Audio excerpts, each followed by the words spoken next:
Welcome to Chirala local channel. Phone pay వల్ల ఇల్లు ఒళ్ళు గుల్లవుతున్నాయా? ఫోన్ పేలే డబ్బులను ఏ విధంగా దుబారా చేస్తున్నాం? ఉన్న డబ్బు మొత్తం ఎలా ఖర్చు పెడుతున్నాం? సైబర్ నేరాలు ఏ విధంగా పెరుగుతున్నాయి? వాటిని అరికట్టడం ఎలా? ఫోన్ పే వల్ల లాభం ఉందో లేదో తెలియదు కానీ దాని వల్ల జరిగే అనర్థాలు ఎక్కువ అంటున్నారు ప్రముఖ న్యాయవాది సిహెచ్ మస్తాన్ రావు. పూర్వం డబ్బు ఇళ్లలో దాచుకుని ఏ విధంగా పొదుపుగా వాడుకునేవారు. ప్రస్తుతం ఫోన్ పేలో డబ్బులు ఉండటం వల్ల డబ్బు దుబారా ఏ విధంగా జరుగుతుందో మస్తాన్ రావు గారి మాటల్లో తెలుసుకుందాం. డిజిటల్ పేమెంట్స్ వలన ఇళ్లలో దొంగతనాలు తగ్గి సైబర్ నేరాలు పెరిగాయి. జనాలు బ్యాంకులో డబ్బు దాచుకోవటం, దొంగతనాలు చేస్తున్నారని చెప్పి దాచుకోవటం మొదలు పెట్టారు. దీనివల్ల ఏంటంటే ఫోన్ పే ఇవన్నీ కూడా, గూగుల్ పే ఇవన్నీ కూడా ప్రాచుర్యంలోకి వచ్చాయి. మీ అకౌంట్ లో డబ్బులుండి ఫోన్ కనుక మన చేతిలో ఉంటే ఏ వస్తువు అయినా ఎక్కడి నుంచైనా ఆర్డర్ చేసే పరిస్థితి ఈ రోజున మనకు ఉంది. అయితే అట్ ది సేమ్ టైమ్ ఈ ఇళ్లలో దొంగతనాలు జనాలు మర్చిపోయేసి దొంగలు సైబర్ నేరాలు రకరకాలుగా మీ ఓటీపీ చెప్పండి, మీ ఫోన్ అకౌంట్ చెప్పండి, మీ ఆధార్ కార్డు చెప్పండి అని చెప్పి రకరకాల పద్ధతుల్లో ప్రజల్ని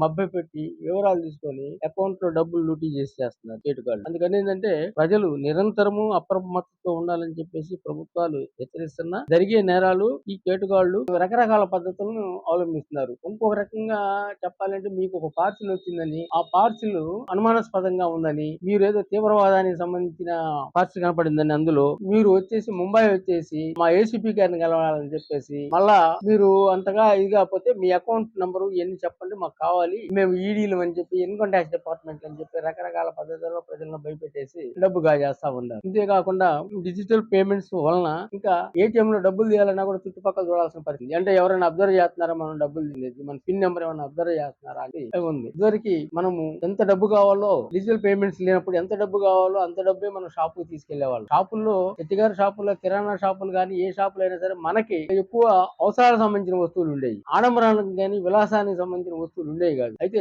మాల్స్ కల్చర్ బాగా పెరిగిపోవటం వల్ల ఈ రిలయన్స్ మార్ట్లు గానీ, డి మార్ట్ అని చెప్పేసి, అమెజాన్, ఫ్లిప్కార్ట్ ఎన్ని రకరకాల వస్తువులు ఈ పెద్ద పెద్ద మాల్స్ లో ఉండటం వలన ఒక వస్తువు కొనాలని చెప్పేసి అయితే 4 వస్తువులు కొనే పరిస్థితి. దీని వల్ల ఏంటంటే మన డబ్బంతా కూడా అకౌంట్ లో ఉంటాము, అవి చూడంగానే కొనాలనిపించటము, మనతో పాటు మన ఫ్యామిలీ, మన భార్య గాని మన పిల్లలు గాని రావటం వెళ్ళడం. వాళ్ళు ఏంటంటే ఆ వస్తువులు, ఒక ఐస్ క్రీమ్ ఉందంటే 10 రూపాయల ఐస్ క్రీమ్ ఉంటుంది, 150 రూపాయలు. ఆ పిల్లోడు అది కావాలి అంటే మనం తప్పనిసరి పరిస్థితుల్లో తప్పకుండా మనం కొనిపెట్టాల్సిన పరిస్థితి. దీనివల్ల ఏంటంటే మొత్తం డబ్బులు, అకౌంట్ లో ఉన్న డబ్బులు మొత్తం అయిపోయే పరిస్థితి. ఇది బాగా అల్పాదాయ వర్గాలు, మిడిల్ క్లాసు, లో మిడిల్ క్లాసు వలన దీని ప్రభావం ఎక్కువ కనపడతా ఉంది. అట్లనే ఒక కుటుంబము, ఒక లో మిడిల్ క్లాస్ అంటే 20,000 రూపాయలు జీతం వచ్చే కుటుంబాలు ఒక్కసారి కనుక రెస్టారెంట్ కి వెళ్తే, పిల్లల్ని తీసుకొని వెళ్తే, ఈ పిల్లలు గాని, భార్య గాని లేదా భర్త గాని రకరకాల ఆర్డర్లు చెప్పడం వలన చెప్పి ఆరగించిన తర్వాత ఆ బిల్లు బిల్లు తీసుకొస్తే బేవని చెప్పేసి పరిస్థితి వచ్చింది. దానికి డబ్బులు లేకపోవడం, మళ్ళీ పక్కకి వెళ్ళేసి, నేను చాలా సార్లు చూశాను, చాలా మందిని చూశాను, పక్కకి వెళ్ళేసి అరే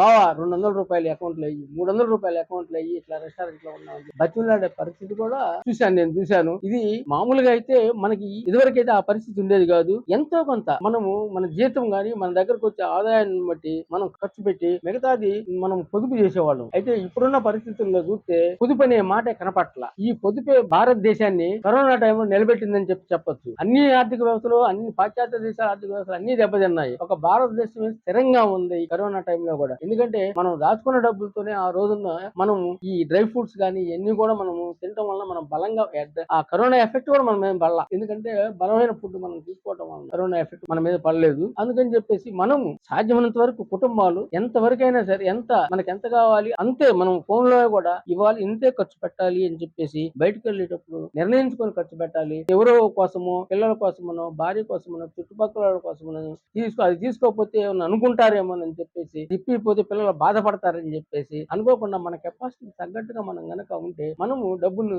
సేవ్ చేసుకోవచ్చు, పొదుపు చేసుకోవచ్చు. ఈ పొదుపు వలన ఏంటంటే మనం ఫ్యూచర్ లో ఇప్పుడు, ఎందుకంటే ఎక్కువ మంది ఎఫెక్ట్ అవుతుంది ఈ ఫోన్ పే, డిజిటల్ పేమెంట్స్ వలన. 30 years లోపు ఉన్న యువతే దెబ్బతింటుంది. వీళ్ళు ఆడంబరాలకు పోయి అనవసరమైన ఖర్చులు పెట్టుకొని కాపురాలను గొల్ల చేసుకుంటున్నారు, అప్పుల పాలవుతున్నారు. అంతేకాకుండా క్రెడిట్ కార్డులు, ఈ క్రెడిట్ కార్డు వలన ఎంత ఖర్చు పెడుతున్నాము, ఎంత ఉండదు, అదంతా మన డబ్బు అనుకుంటాం, కానీ మన అప్పు అది. అందుకని చెప్పేసి ఈ క్రెడిట్ కార్డులు ఇవన్నీ కూడా దృష్టిలో పెట్టుకొని ప్రజలు అప్రమత్తగా ఉండాలి. రెండోది, ప్రభుత్వం కూడా ఈ సైబర్ నేరాలని నియంత్రణ చేయాలి, ప్రజలకి అవగాహన కూడా కల్పించాలి, ప్రజల్లో అవగాహన కూడా కల్పించాలని చెప్పేసి ప్రజలు భావిస్తున్నారు.